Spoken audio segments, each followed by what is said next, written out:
conferences. There's only 2 majors, not 3. Besides that, I'm involved in way too much around campus. I am the Business Operations Committee Chair on our the Student Union Executive Board.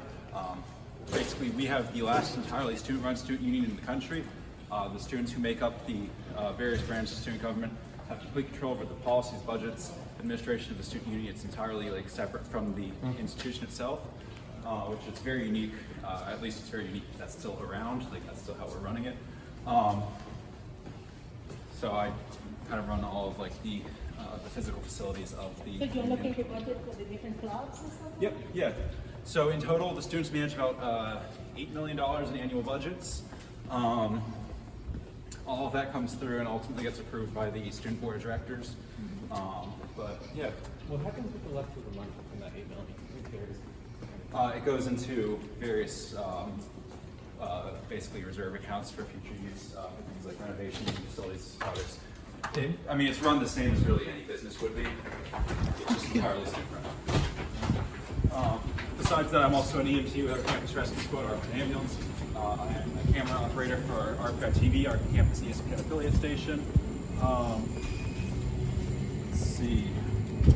That's the president of our Newman Catholic Fellowship, our Catholic student group on campus, and a member of a handful of other random clubs like our amateur radio club and things like that. You have your own radio station? What's that? Yeah, so we have WRPI, which is our broadcast radio station. So they do, you can tune to it on your car radio, 91.1, I believe, or sorry, 95.5, I think.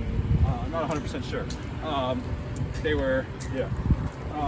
But that's entirely student run. They broadcast all over the area. They have 50,000 watts of power that they broadcast with, so you can hear them from quite a ways away.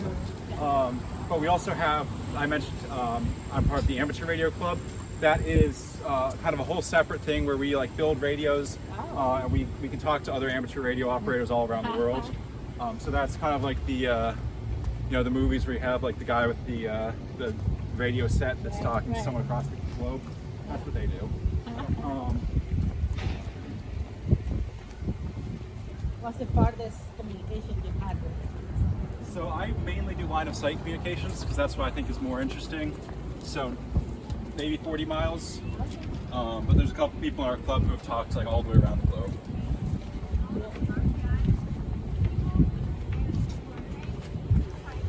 Right to the side of me is the Rpi Playhouse. That's where our campus theater group, the Rpi players, perform. To that side of me is the Russell Stage Dining Hall. We're going to see one of the other bigger dining halls in just a moment. And then you also have the quad dorms. They were original dorms, but they're a little bit old again. We're going to see some of the freshman dorms here in just a minute. Green energy and sustainable design principles that they invented when they were designing it. They hit the mark as far as the shape and design itself. Maybe not so much. Nowadays it's home to campus public safety. So if you ever get like locked out of your room and can't find your RA, they can let you back in, or you know, if you lose something, or I don't know, other issues. This photo right here is the Mueller Center. This is our campus gym. We have a handful of gyms. There's the 87 gym, which you may have seen on the academic center today. As well as the Mueller Center right here. Those are both part of the student union. And then there's a third gym up at our athletics complex, the East Campus Athletic Village, which is run by athletics. Passing through the Mueller Center, you'll get to the portion of the building that looks like a castle.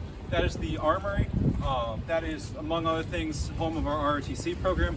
And then at the far end of the building, you also have the Robson Pool, which is where our club and varsity swim teams practice, swim dive practices there, and all kinds of other groups.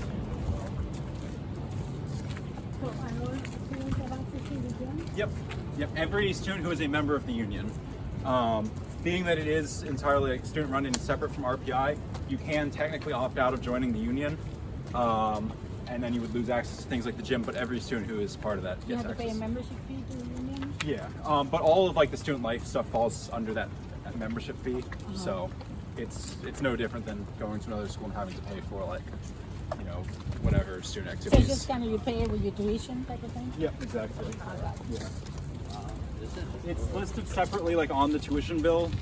It's broken out from it because it goes to different people, but otherwise it's the exact same. Yeah, so there's the main floor of that is all like cardio equipment. Basement level is all giant floor of just weight equipment. Top floor there's a yoga studio, a dance studio, and they do various wellness related things. It's a pretty good sized gym. It's open most of the hours that people would want to use it.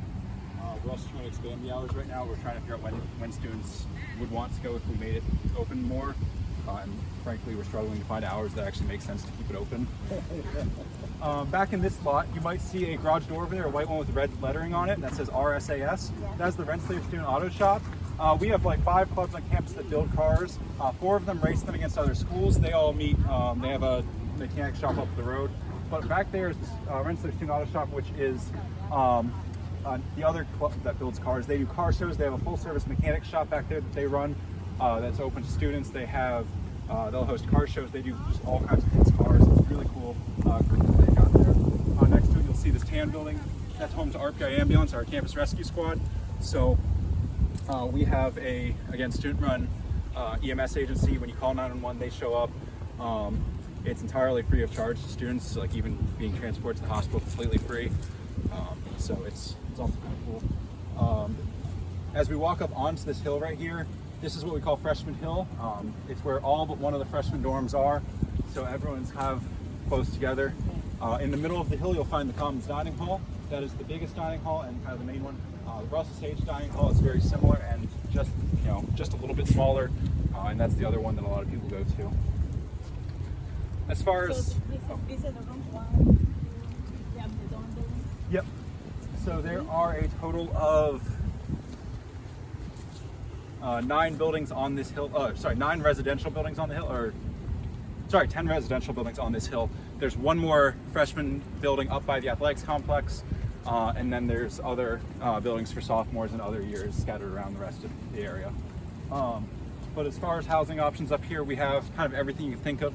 There are singles, doubles, triples. There are suites, so multiple rooms attached together. There are ensuite bathrooms. There are floor bathrooms. There are apartment-style houses. There's a style over there that's 6 single rooms attached to 1 shared common room, but it still has 4 bathrooms for some reason. There is townhouse style, which is up by the athletics complex. There are literal just townhouses up there that we have available as dorms. So if you can think of a style of housing, we probably have it. There's a lot of variety, a lot of options. What you rattled through, is that for all 4 years, or like coming as a freshman? You have coming in as a freshman, you pretty much have all of those options. Yeah. The townhouse style is only for sophomores. Okay. Once you get beyond sophomore year, you kind of get limited down to just apartment style. The traditional dorms kind of dwindle at that point because nobody. So what apartment style? So they're still on campus. Yeah, they're still on campus, but it's like living in an apartment just on campus. A lot of people do choose to move off campus junior and senior year. A lot, you mean like more than half of the students? Probably, I would definitely say that. The off-campus housing around here is absolutely affordable. My rent for the top floor of a house was $600 a month. $600 a month for my rent. So I was renting the top floor. And then you need a car. Honestly, I could walk from there pretty easily. It was, honestly, to get to my classes from my on-campus apartment was now the same walking to get to my classes to my dorm when I lived on Freshman Hill. So You can still have pay for the meal planner. you still can. You don't have to, but and we'll take a look at what all the options are in here.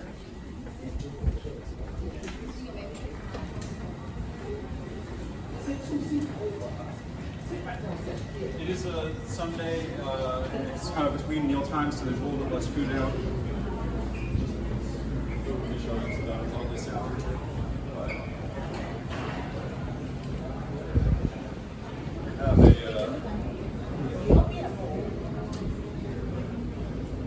have a showcase, which used to be all like kind of Pacific food. There's a vegan station, the entree station, which is typical home style meals. There's a salad bar.